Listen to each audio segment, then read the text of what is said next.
Blueprint. The Blueprint newspaper is where we start from this morning. Retreat ends. Who gets what? As Buhari swears in ministers. And we expect that today. Agba or Oga may head petroleum. And information awaits Lai Mohammed or Festus Keyamo. Magashi in line for defense. And Ahmed may return to finance. All right, there are permutations and projections already. But just in a few hours, we'll get to know who is minister for what. All of those will be unveiled in moments. Let's go now to Daily Trust. Daily Trust, soldiers aided my escape from police. Wadume says how he was rearrested. He was arrested inside a plaza in Kano, and associate others nabbed in Abuja and Taraba.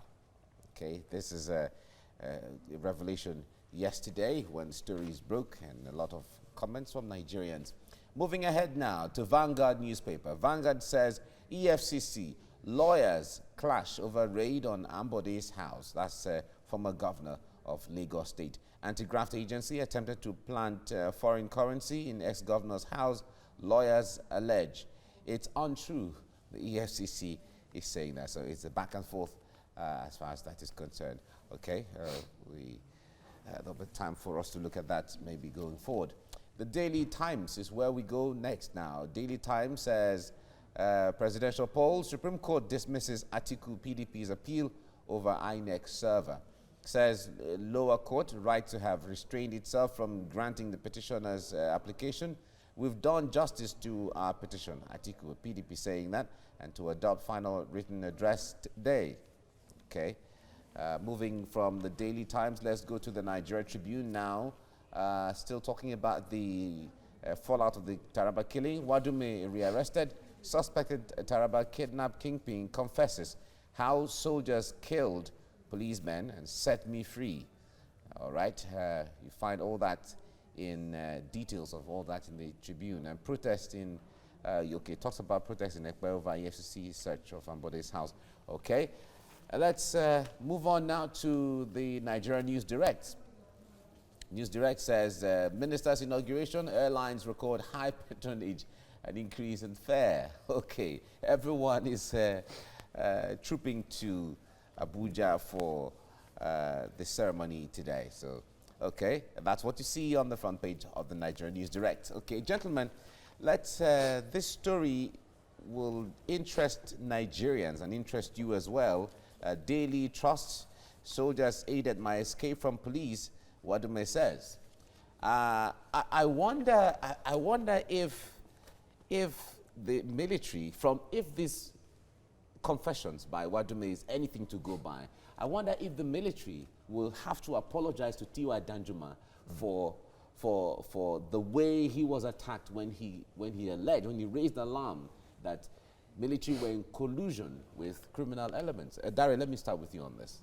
I mean, if we are in maybe other societies, what would be on hot demand now would be that kind of apology to someone like that. And I, on many occasions, he did allege that some security men, especially he kept saying military men, aid and abet criminals. He spoke about kidnapping in some parts of the north where kidnappers and kidnapping kingpins receive cover and help from soldiers. He raised the alarm. It was shouted down. People said no, he was trying to rock the boat. But policemen are arrested. He's been on the wanted list for a while. Was apprehended. And soldiers ran after them, killed a number of policemen, and set this man free. While we were wondering if that actually happened, a lot of Nigerians they felt something is still amiss. The man was rearrested. And on tape, we all saw it. He spoke in Hausa, but a lot of Nigerians can hear what he said. He spoke in it has been translated. He said, it was the soldiers who came after us when I was arrested, and they killed policemen. and took me to their base, broke the The handcuff, handcuffs and set me free. it is so, it's so, I mean, unimaginable.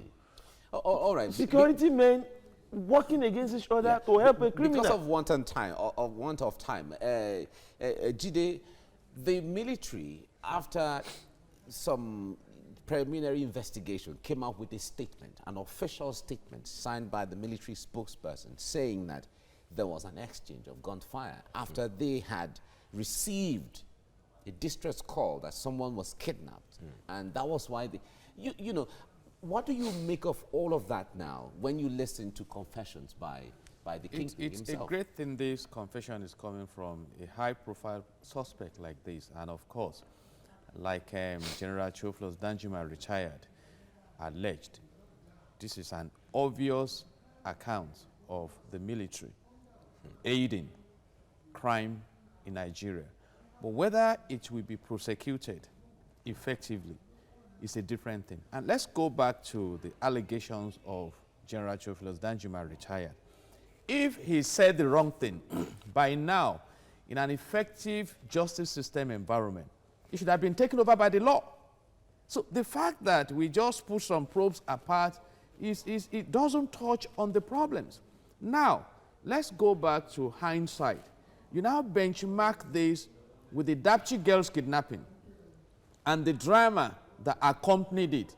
Then why should you not be concerned that probably those who are supposed to be securing us have become serious threat to national peace, national security, and how can the prosperity we have promised the people come? So I think at this point in time, my position is that you never can tell who the victim of crime will be, because I'm going to the police now. I have said it, I trust the capacity of the Nigerian police, Nigerian military, capacity in quote. And I have always said, where there is a will, there is a way. Perhaps if this guy did not facilitate the destruction of high-profile police officers, he could have disappeared into the thin air. So let us combat crime as a people so that we can sanitize our society. I mean, we just watched this morning that Malaysia is interested in coming to invest in our palm oil. How do you invest effectively in an environment that's not secured? We need to look at the gains and focus more on that. All right. Well, so much to talk about, so much to ponder over as far as this issue is concerned. And a lot of people say, when, just like you said, when there's a will, there's a way.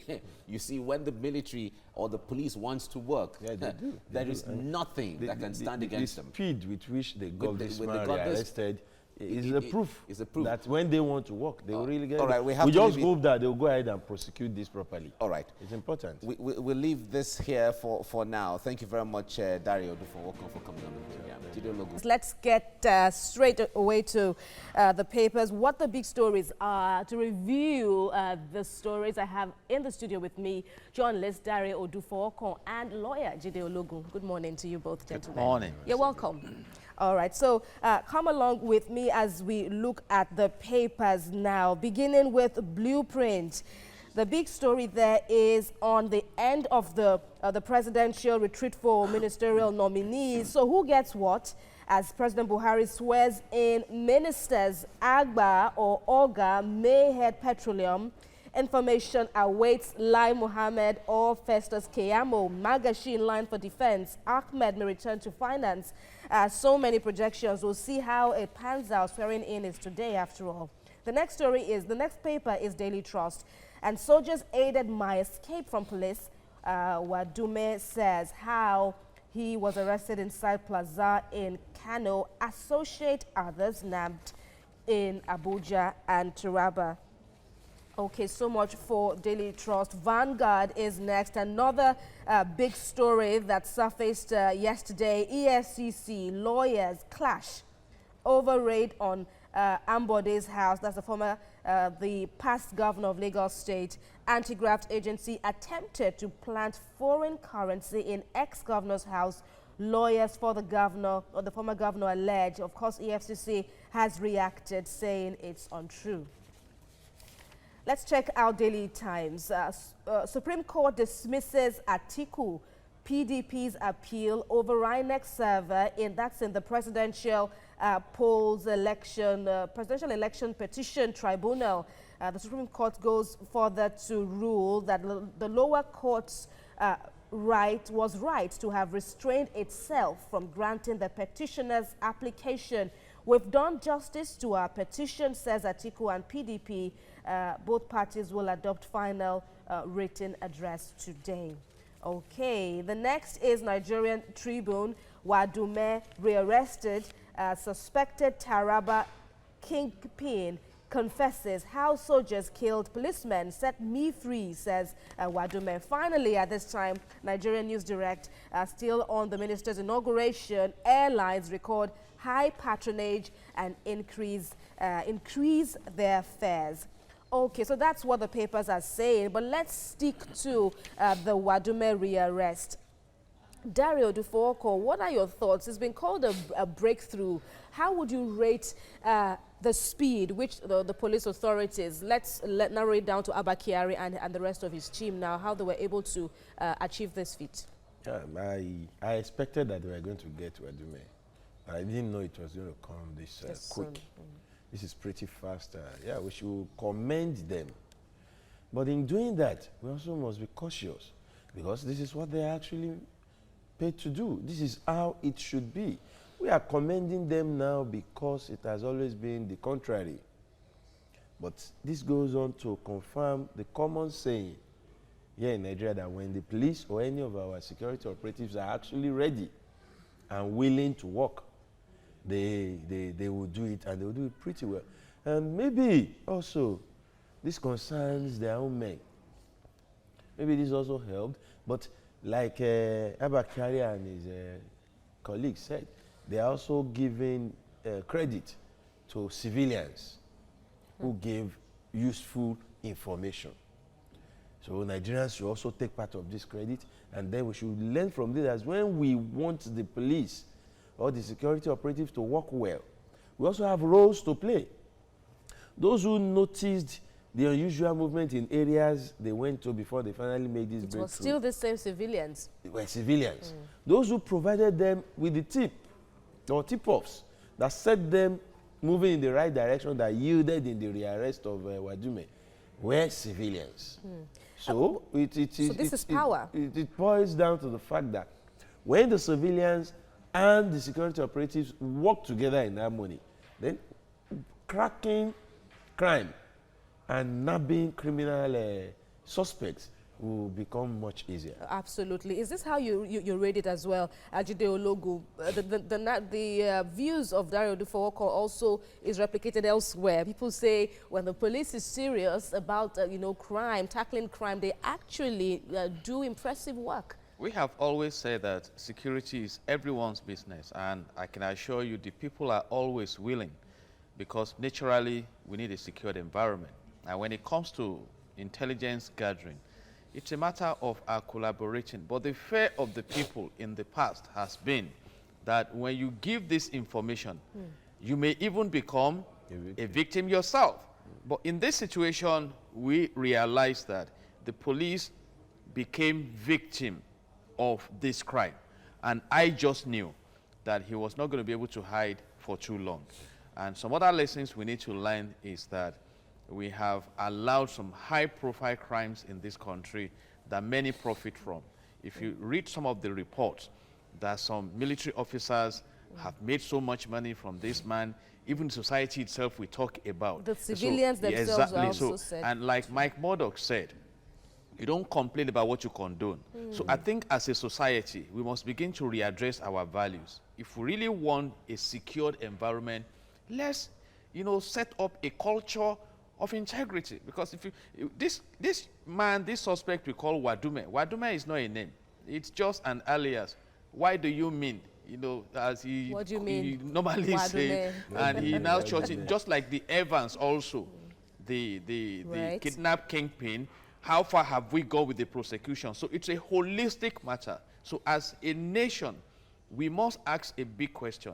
Are we going to condone crime or fight crime? If we are going to fight crime, I trust the paraphernalia that Nigeria has. It's not a matter of the political will, professional will to deliver on it. But so that things don't get muddled up further, that at least we are heading somewhere. Yes, he's been arrested again, but then the probe continues. The army is also speaking out, saying, okay, nothing will stop. But do you see this having an impact somewhat on the panel's, interagency panel's work? What has just happened and the things that will happen will have a lot of impact on our entire security architecture in Nigeria. So beyond the probe? Beyond this probe. Let the military continue their own probe. The police should also probe. But as a nation, we have waited for too long to address the issue of interagency rivalries that usually lead to this kind of loss of life. And in this case, there are criminal intents as well as criminal actions where it is now established. It is not just about the soldiers now, we should not get muddled up. This same fellow exchanged more than 200 calls with the DPO, according to the information reports coming out now. This same fellow spoke with a captain 180-something times, around the time he was being haunted, the time he was about to be arrested, and the time he was released. This same fellow was got help from the citizens. That's community people. After all, he raised an alarm. Yes, they exactly. Raised the alarm. Right. They helped the police to even chase. I mean, they helped the soldiers to chase after the policemen. They even helped in dealing with them, beating them up and all that. That goes towards, by Stajide just said, our values. They benefited from his largesse. But I want to say, among those beneficiaries, there are those who already know that he has criminal activities under his sleeves. There are those who are aware that his hands were not clean. Okay. But because of what they were getting from him, they hated and abetted him. Soldiers hated and abetted him. Policemen were at his beck and call. All right. So what I will be calling for is an holistic search, deep search into his activities and the people who collaborated with him. All right, gentlemen, I will not be able to run your views along with Jide Ologun, but I'm sure that we will come back to this topic, and then we can talk extensively, or we could talk further about this moving on. Jide Ologun and Dare Odufowoko, thank you both for your time on TVC.